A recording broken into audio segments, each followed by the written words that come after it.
Bem, amada congregação, vamos ao sermão, mais um sermão na Palavra de Deus, para refletirmos sobre a doutrina do Evangelho.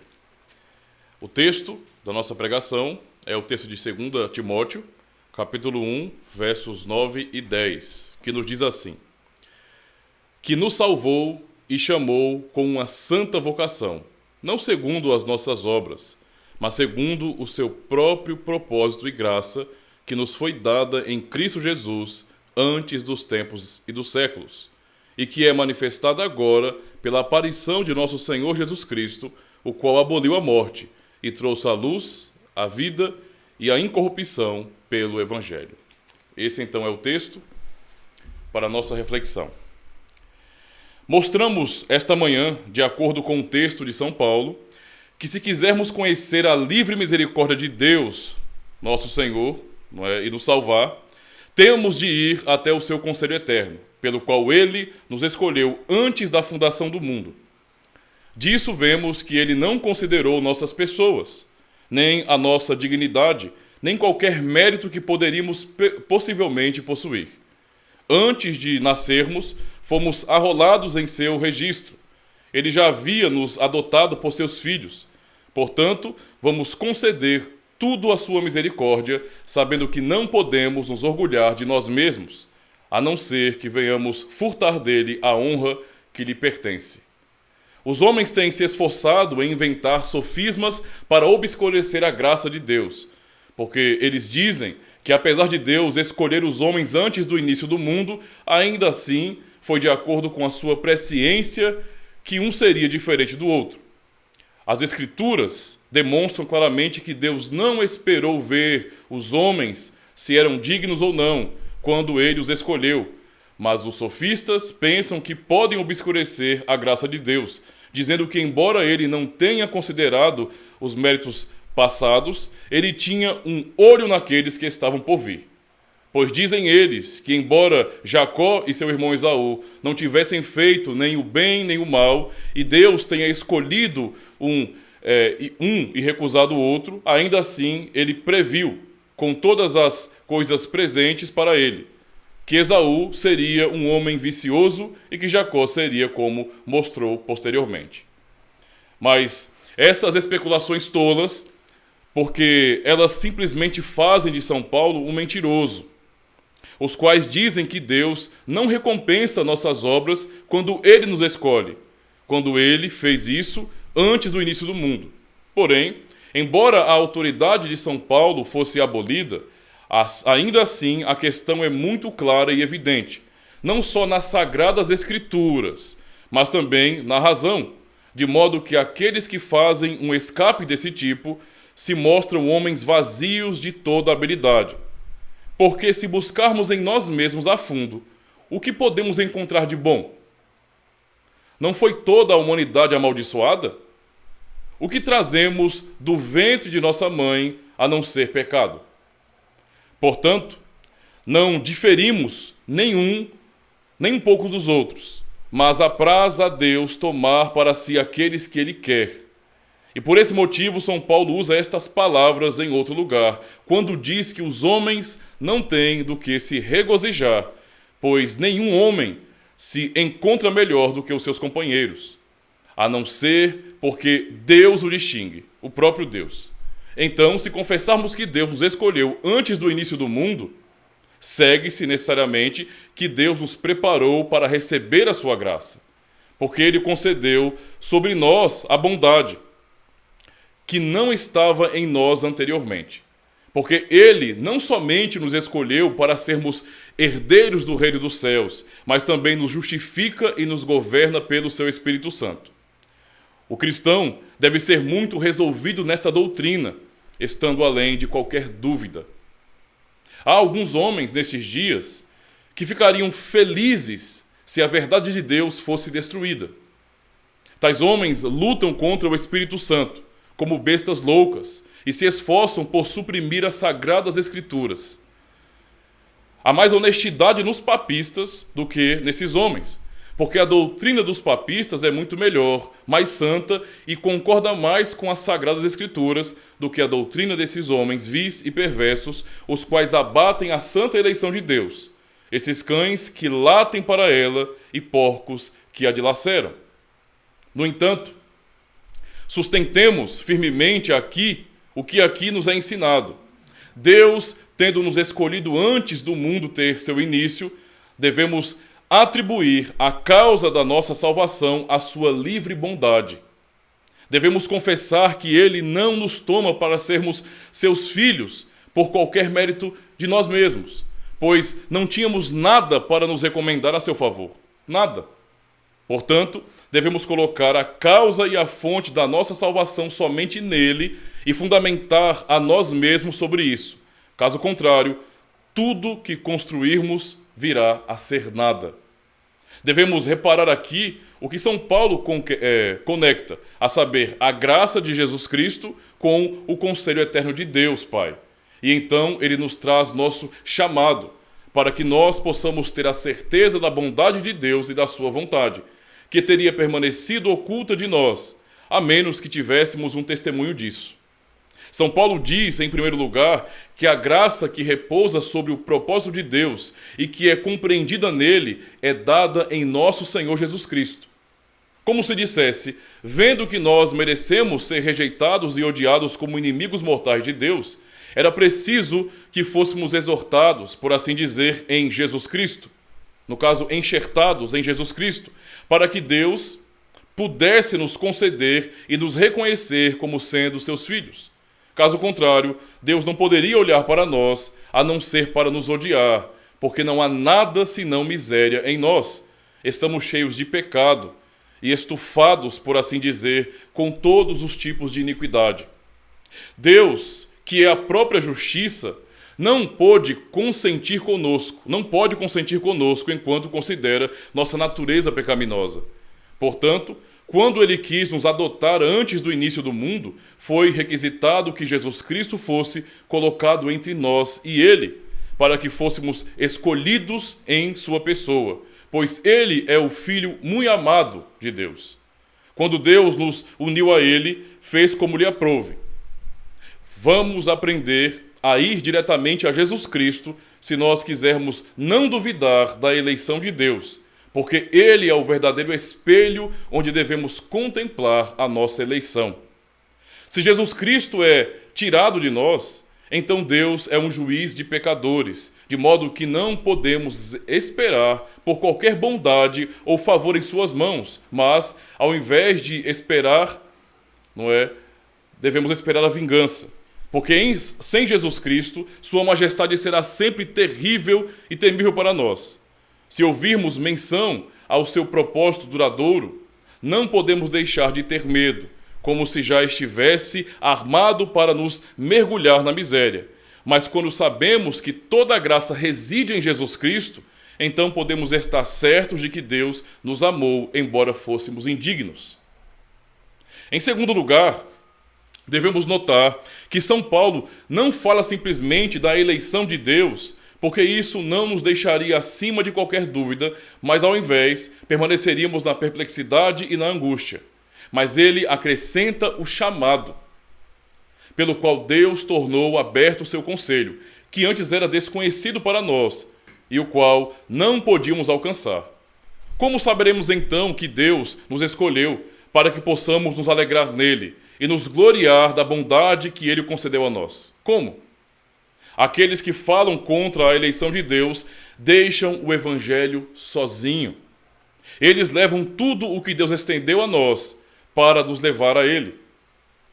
Todos os meios que ele designou para nós e que soube que era adequado e apropriado para nosso uso. Não devemos ir por esse caminho, porque, de acordo com a regra de São Paulo, devemos conectar o chamado de Deus com a eleição eterna. Disse que ele nos chamou. E então temos essa segunda palavra, chamado. Por isso, Deus nos chama. E como?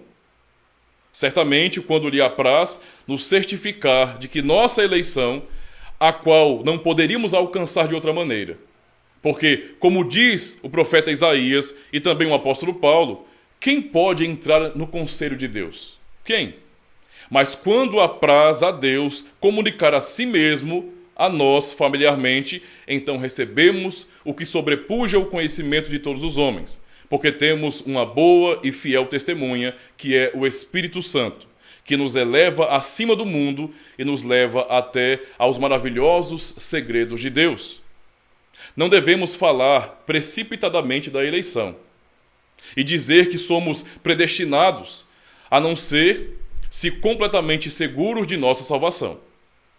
Não devemos falar levianamente disso, se Deus nos tomou para sermos seus filhos ou não. Como então? Como saber? Olhando para o que está estabelecido no Evangelho. Ali Deus nos mostra que Ele é o nosso Pai e que Ele nos tratará, e que Ele nos trará a herança da vida, tendo-nos marcado com o selo do Espírito Santo em nossos corações, que é um testemunho indubitável da nossa salvação se o recebermos por fé. O Evangelho é pregado a um grande número, que, não obstante, são réprobos. Sim, e Deus tem revelado e demonstrado que Ele os amaldiçoou, porque eles não têm parte nem porção em seu reino, pois eles resistem ao Evangelho e rejeitaram a graça que lhes é oferecida. Mas, quando recebemos a doutrina de Deus com obediência e fé, descansamos em suas promessas e aceitamos a oferta que Ele nos faz para nos tomar por seus filhos. Isso, eu digo, é a certeza da nossa eleição.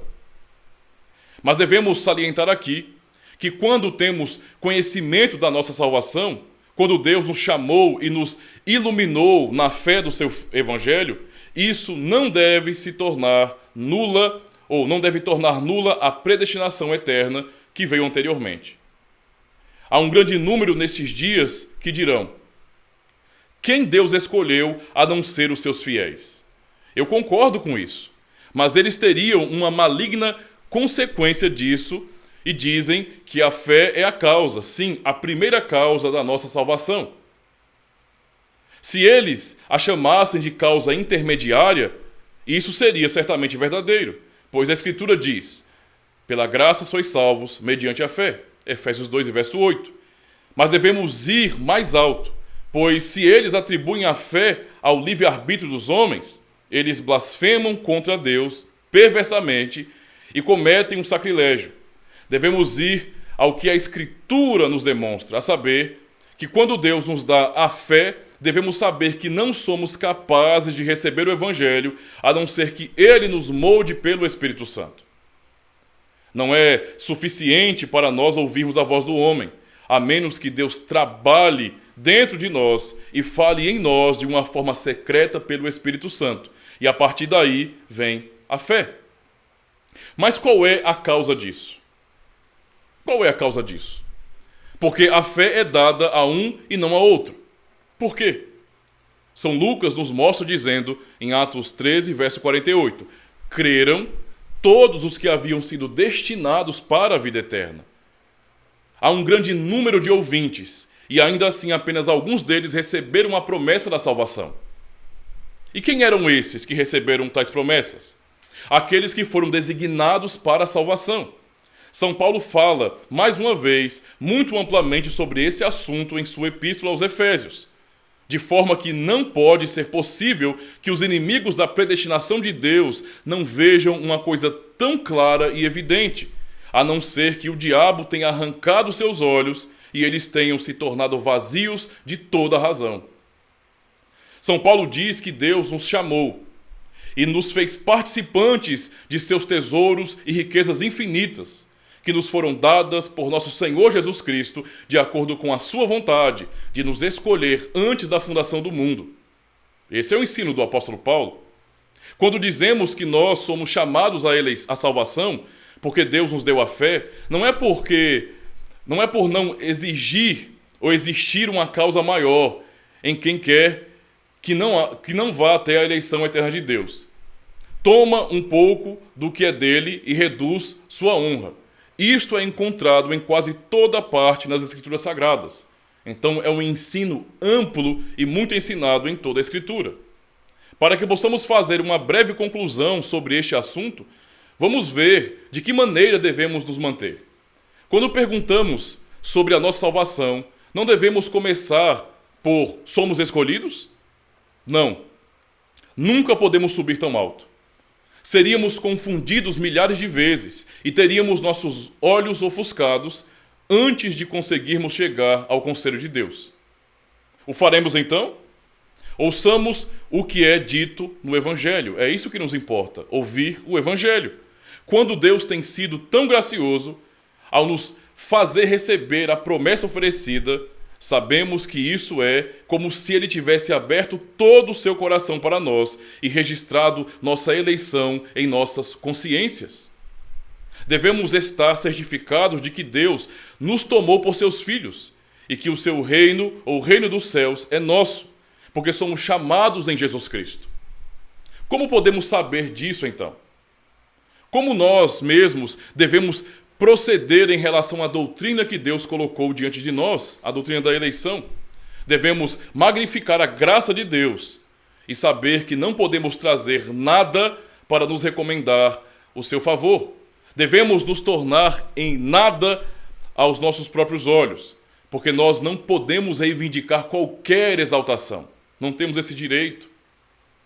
Porém, sabemos que Deus nos chamou para o Evangelho, tendo nos escolhido antes da fundação do mundo. Esta eleição de Deus é, por assim dizer, uma carta fechada naquilo que a consiste e em sua própria natureza, mas podemos lê-la, porque Deus dá um testemunho dela quando Ele nos chama a si mesmo por meio do Evangelho e pela fé. Pois assim como o pecado, pois assim como a original, a carta original, ou a primeira cópia não tinham nada da carta, não tira nada da carta ou do escrito que é lido, da mesma maneira devemos estar além de qualquer dúvida de nossa salvação. Quando Deus nos certifica pelo Evangelho que Ele nos toma por seus filhos, este testemunho traz paz consigo, sendo assinado pelo sangue de nosso Senhor Jesus Cristo e selado pelo Espírito Santo da promessa. Quando temos este testemunho, não temos o suficiente para satisfazer nossas mentes? Será que não é suficiente então sabermos disso? Portanto, a eleição de Deus está tão distante de ser contra isso, que antes confirma o testemunho que lemos ou que temos do Evangelho.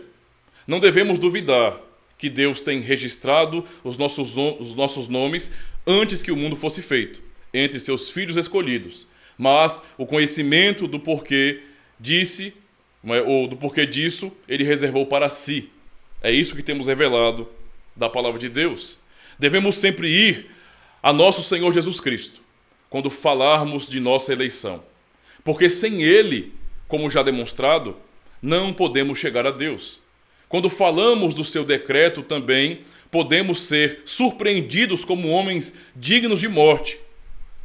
Mas, se Jesus Cristo for o nosso guia, podemos com alegria depender dele, sabendo que ele tem mérito suficiente em si para fazer de todos nós membros amados de Deus Pai. Mérito que é suficiente por nós para que sejamos enxertados em seu corpo e feitos um com ele. Assim devemos meditar sobre esta doutrina, se quisermos aproveitá-la corretamente, como é colocado por São Paulo, quando diz que a graça da salvação nos foi dada antes da fundação do mundo. Devemos ir além da ordem da natureza, se quisermos saber como somos salvos, por que causa e de onde vem a nossa salvação. Deus não quis nos deixar em dúvida, nem ocultar seu conselho de nós, de forma que não pudéssemos saber como a nossa salvação foi assegurada, mas nos chamou a si pelo seu Evangelho e tem selado o testemunho da sua bondade e amor paternal em nossos corações. Assim, com tal certeza, vamos glorificar a Deus, que nos chamou de sua livre misericórdia. Descansemos sobre nosso Senhor Jesus Cristo, sabendo que Ele não nos enganou quando Ele fez com que fosse pregado que Ele deu a si mesmo por nós e testemunhou isso pelo seu Espírito Santo. Pois a fé é um sinal indubitável de que Deus nos toma por seus filhos. E assim somos levados à eleição eterna, conforme a qual Ele nos escolheu anteriormente, antes da fundação do mundo. Ele não diz que Deus nos escolheu porque temos ouvido o Evangelho. Notem bem. Mas, por outro lado, ele atribui a fé que nos é dada como a mais alta causa, a saber, porque Deus tem preordenado que ele iria nos salvar, vendo que estávamos perdidos e rejeitados em Adão. Há alguns tolos que, para cegar os olhos dos simples, e outros tais como eles mesmos, dizem que a graça da salvação nos foi dada porque Deus determinou que seu Filho redimisse a humanidade e, portanto, isso é comum a todos. Eles querem cegar muitas pessoas. Mas São Paulo fala aqui de outro tipo e os homens não podem, por argumentos tão infantis, desfigurar a doutrina do Evangelho, pois é dito claramente que Deus nos salvou. Essa é a declaração do Evangelho, Deus nos salvou. Isso se refere a todos sem exceção? É uma pergunta importante. E a resposta é não. Ele só fala dos fiéis. Novamente, São Paulo inclui todo mundo aqui? Ele está se referindo, os apóstolos se referiam a todas as pessoas? A resposta é não. Alguns foram chamados pela pregação e ainda se fizeram indignos da salvação que lhes foi oferecida. E por isso foram reprovados. Outros foram deixados por Deus em sua incredulidade, os quais nunca ouviram a pregação do Evangelho. Portanto, São Paulo se dirige clara e precisamente àqueles a quem Deus tinha escolhido e reservado para si. A bondade de Deus nunca será vista na sua verdadeira luz, nem será honrada como merece, a não ser que nós saibamos que Ele nos queria, que Ele não queria que permanecêssemos na destruição geral da humanidade, onde Ele deixou aqueles que eram como nós. Não somos diferentes desses, porque nós não somos melhores do que eles, mas assim Deus se agradou em fazer. Portanto, todas as bocas devem ser fechadas. Os homens não devem presumir de tomar nada por si mesmos, exceto exaltar a Deus, confessando-se devedores a Ele por toda a sua salvação. Devemos fazer agora algumas observações sobre as palavras utilizadas por São Paulo neste lugar. É verdade que a eleição de Deus nunca poderia ser aproveitável para nós, a não ser que saibamos, por meio do Evangelho, que por esse motivo Deus se agradou em revelar o que tinha mantido em segredo antes dos tempos dos séculos. Mas para declarar seu significado mais claramente, acrescenta que esta graça nos é revelada agora. E como é revelada? Pelo aparecimento de nosso Salvador, Jesus Cristo. Quando ele diz que esta graça nos é revelada pelo aparecimento de Jesus Cristo, mostra que devemos ser muito ingratos, se não pudermos nos satisfazer e descansar na graça do Filho de Deus. O que podemos esperar mais? Se pudéssemos subir além das nuvens e buscar os segredos de Deus, qual seria o resultado disso? Não seria saber que somos filhos e herdeiros de Deus? Agora sabemos essas coisas, pois elas estão claramente definidas em Jesus Cristo, porque é dito que todo aquele que nele crê goza do privilégio de ser filho de Deus. Portanto, não devemos desviar dessas coisas nem um jota, se quisermos ter certeza de nossa eleição. São Paulo já nos tem mostrado que Deus nunca nos amou, nem nos escolheu, a não ser na pessoa do seu Filho amado. Quando Jesus Cristo apareceu, ele revelou vida para nós, caso contrário, jamais teríamos sido participantes dela. Ele nos fez conhecer o conselho eterno de Deus, mas é presunção para os homens tentar saber mais do que Deus quer que eles saibam. É muita presunção.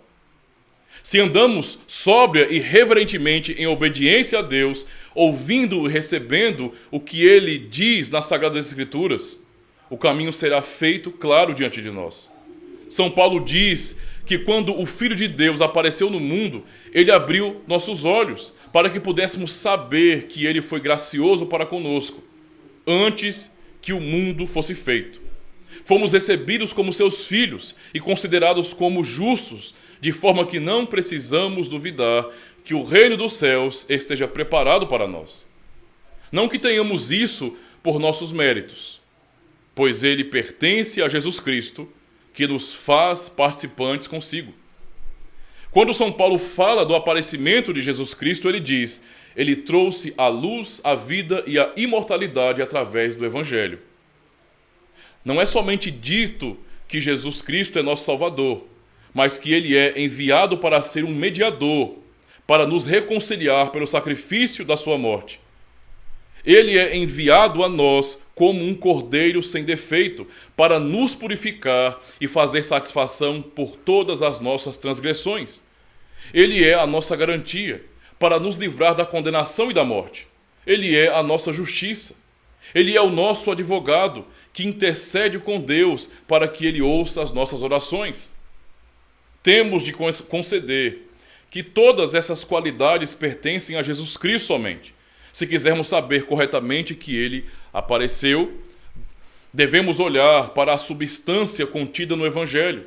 Devemos saber que Jesus Cristo apareceu como nosso Salvador e que ele sofreu para a nossa salvação e que fomos reconciliados com Deus Pai através dele. Porque temos sido limpos de todas as nossas manchas e libertos da morte eterna. Se não soubermos que ele é nosso advogado, que nos ouve quando oramos a Deus, a fim de que nossas orações possam ser respondidas, o que será de nós então? Que confiança podemos ter de invocar o nome de Deus, que é a fonte da nossa salvação? Que confiança! Mas diz São Paulo que Jesus Cristo cumpriu todas as coisas que eram necessárias para a redenção da humanidade. Se o Evangelho fosse lançado fora, de que vantagem seria para nós que o Filho de Deus tenha sofrido a morte e ressuscitado ao terceiro dia para a nossa justificação? Nada disso nos beneficiaria. Sendo assim, o Evangelho nos coloca na posse dos benefícios que Jesus Cristo comprou para nós, que ele conquistou para nós. E, portanto, apesar dele estar ausente de nós no corpo e não se relacionar conosco aqui na terra, não é que ele tenha se afastado como se não pudéssemos encontrá-lo, pois o sol que brilha não ilumina mais o mundo do que Jesus Cristo mostra-se abertamente para aqueles que têm os olhos da fé sobre ele, quando o Evangelho é pregado. Por isso, diz São Paulo que Jesus Cristo trouxe a vida, a luz, sim, a vida eterna. Ele diz: o Filho de Deus destruiu a morte. E como ele destruiu a morte? Como o Filho de Deus destruiu a morte? Se ele não tivesse oferecido um sacrifício eterno para apaziguar a ira de Deus, se não tivesse entrado até o abismo para dali nos tirar, se não tivesse tomado a nossa maldição sobre si, se não tivesse tirado o fardo com o qual éramos esmagados, como estaríamos? Como estaríamos? Será que a morte teria sido destruída? Não. Esta é a resposta. A morte não teria sido destruída, senão pela obra do Filho de Deus. O pecado reinaria sobre nós e a morte da mesma forma reinaria. E de fato, se nós examinássemos a nós mesmos, veríamos que somos escravos de Satanás, que é o príncipe da morte. Assim, estaríamos presos nesta escravidão miserável se Deus não destruísse o diabo, o pecado e a morte. E isso é feito. Mas como? A pergunta é como? Ele tirou nossos pecados pelo sangue de nosso Senhor Jesus Cristo. Portanto, embora sejamos pobres pecadores e em perigo do juízo de Deus, ainda assim o pecado não pode nos ferir. A picada venenosa é tão cegada que não pode nos ferir, porque Jesus Cristo ganhou a vitória sobre ela. Ele não sofreu o derramamento de sangue em vão, mas foi uma purificação, onde fomos lavados por meio do Espírito Santo, tal como é demonstrado por São Pedro. E assim vemos claramente que, quando São Paulo fala do Evangelho, onde Jesus Cristo apareceu e aparece diariamente para nós, ele não esquece sua paixão e morte, nem as coisas que dizem respeito à salvação da humanidade. Podemos ter a certeza de que na pessoa de nosso Senhor Jesus Cristo temos tudo o que possamos desejar. Temos confiança total e perfeita na bondade de Deus e no amor do qual Ele nos dá testemunho. Mas vemos que nossos pecados nos separam de Deus e causam uma guerra em nossos membros, e ainda assim temos uma expiação por nosso Senhor Jesus Cristo. E por quê? Porque Ele derramou seu sangue para lavar os nossos pecados. Ele ofereceu um sacrifício pelo qual Deus se reconciliou conosco. E em resumo, Ele tirou a maldição para que possamos ser abençoados por Deus. E além disso, Ele conquistou a morte e triunfou sobre ela para que pudesse nos livrar da sua tirania, que de outra forma nos esmagaria completamente. Assim, vemos que todas as coisas que pertencem à nossa salvação são realizadas em nosso Senhor Jesus Cristo. Todas as coisas. E para que possamos entrar em plena posse de todos esses benefícios, sabemos que Ele aparece para nós diariamente por seu Evangelho. Embora habite em sua glória celeste, se abrirmos os nossos olhos da fé, nós o contemplaremos. Devemos aprender a não separar o que o Espírito Santo tem unido. Vamos observar o que São Paulo queria dizer por uma comparação que amplifica a graça que Deus mostrou ao mundo após a vinda de nosso Senhor Jesus Cristo. Como se dissesse, os antigos pais não tiveram essa vantagem. Ter Jesus Cristo aparecendo para eles como apareceu para nós. É verdade que eles tinham a mesma fé, que a herança dos céus é deles, bem como é nossa, que Deus revelou sua graça para eles assim como para nós, mas não na mesma medida, pois viam Jesus Cristo ao longe, sobre as figuras da lei, como São Paulo diz aos Coríntios. O véu do templo ainda se estendia e os judeus não podiam chegar perto do santuário, isto é, o santuário material. Agora, porém, o véu do templo tem sido removido. Nos aproximamos da majestade do nosso Deus. Chegamos mais familiarmente a Ele, em quem habita toda a perfeição e glória. Em suma, temos o corpo enquanto eles tinham apenas a sombra, ou as sombras. Percebemos isso em Colossenses 2, verso 17. Os antigos pais se submeteram totalmente a suportar a aflição de Jesus Cristo, como é dito no capítulo 11 de Hebreus, porque não é dito que Moisés suportou a vergonha de Abraão, mas de Cristo Jesus. Assim, os antigos pais, apesar de viverem sob a lei, ofereciam eles mesmos a Deus em sacrifícios, para suportar mais pacientemente as aflições de Cristo. E agora Jesus Cristo, tendo ressuscitado dos mortos, trouxe a luz e a vida.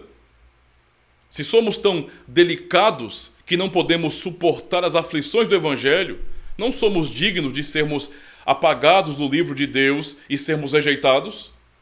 Portanto, devemos ser constantes na fé e prontos para sofrer o que quer que Deus queira pelo nome de Jesus Cristo, porque a vida é colocada diante de nós e nós temos um mais familiar conhecimento do que os antigos pais tiveram.